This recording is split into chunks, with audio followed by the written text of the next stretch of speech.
আসসালামু আলাইকুম বৃষ্টি আপু, কেমন আছেন? ওয়ালাইকুম আসসালাম আপু, আলহামদুলিল্লাহ ভালো আছি। তো আপু, এই যে আপনার ক্যারিয়ারটা সবে রান করছিল, তরুণ প্রজন্ম আপনার উপরে ক্রাশ খাচ্ছিল, ওই অবস্থায় কেন বিয়ে করলেন? এই ডিসিশনটা কেন নিলেন?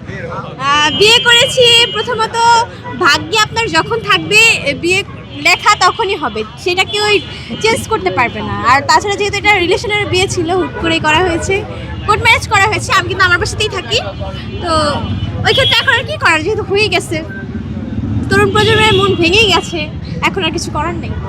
আচ্ছা আপু, আপনি কোন জেলার ছেলেকে বিয়ে করেছেন? নোয়াখালী। এত সাহস আপনার? হ্যাঁ, অনেক সাহস। তো আপু, আপনার এই যে নোয়াখালীর হাজবেন্ড আপনার কেক খেয়ে আপনাকে বিল দেয় তো? হ্যাঁ, দেয়। আমরা যতটুকু শুনতে পেরেছি যে নোয়াখালীর মানুষ খেতে ভালোবাসে, দিতে পছন্দ করে না, এটা কি সত্যি? না, আমি সেটা জানি না, বাট আমার যে হাজবেন্ড আছে উনি ট্রাই করে ওনার বেস্টটা দিয়ে আমাকে দেওয়ার। আমি কিছু চাই না, তবু আমাকে মানে আমার যা লাগবে সব কিছু নিজে থেকেই দেয়। কিন্তু হয়তো বা নোয়াখালীর মানুষ দিতে পছন্দ করে না, কিন্তু ওনার মধ্যে সেই স্বভাবটা আমি দেখতে পাইনি এখন। আচ্ছা, ইতিমধ্যে আপনি বললেন যে এটা আপনার রিলেশনের বিয়ে ছিল, তো প্রেমের শুরুটা কিভাবে যদি একটু বলেন? খেতে গিয়ে। হোয়াট? খেতে গিয়ে? কি খেতে গিয়ে? এটা হচ্ছে মানে আমি এক নম্বরে খেতে গিয়েছিলাম। এক নম্বরে কি খেতে ফাস্ট গিয়েছিলেন? ফুড আইটেম যেগুলো থাকে মিরপুরে, ফাস্ট ফুড আইটেম যেগুলো খেতে গিয়েছিলাম।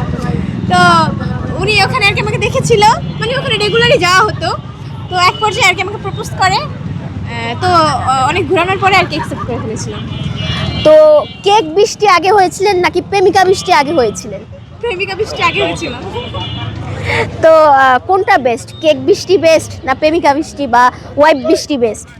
এখন এক একজনের মানে এক একজনের কাছে এক এক রকম লাগে। তো আমার মনে হয় যে সবার কাছে হচ্ছে নিজেকে বেস্ট করার জন্য নিজের বেস্টটা দিয়ে ট্রাই করা দরকার। আমি এখানে আগারগাঁও কেক আপু হিসেবে এখানে সবাই আমাকে পছন্দ করে, এক্ষেত্রে আমি এখানে বেস্ট। আবার যদি বলি আমার হাজব্যান্ডের কথা, উনি আমাকে যথেষ্ট ভালোবাসে, সম্মান করে, ওনার কাছেও বেস্ট। সব দিকে আমি লাকি মনে করি নিজেকে।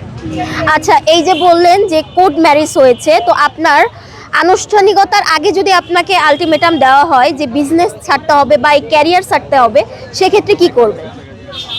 আসলে বলতে গেলে এটা বলছে আমাকে যে এটা করা যাবে না, কিন্তু বলতে গেলে এখন যেহেতু আমি বিজনেস করতেছি, তো প্রতিটা মানুষই চায় কিন্তু নিজে থেকে কিছু করতে, বা নিজে যেন স্টাবলিশ হতে পারে, নিজের পায়ে কিছু করতে পারে। তো ওখান থেকে আমি যেহেতু আগেই বিজনেসটা স্টার্ট করেছিলাম, মাঝখানে কিছুদিন গ্যাপ দিয়েছিলাম এই ঝামেলার কারণে, তো এখন আবার শুরু করেছি। ইনশাল্লাহ ট্রাই করব যেন আমি রেগুলার কন্টিনিউ করতে পারি।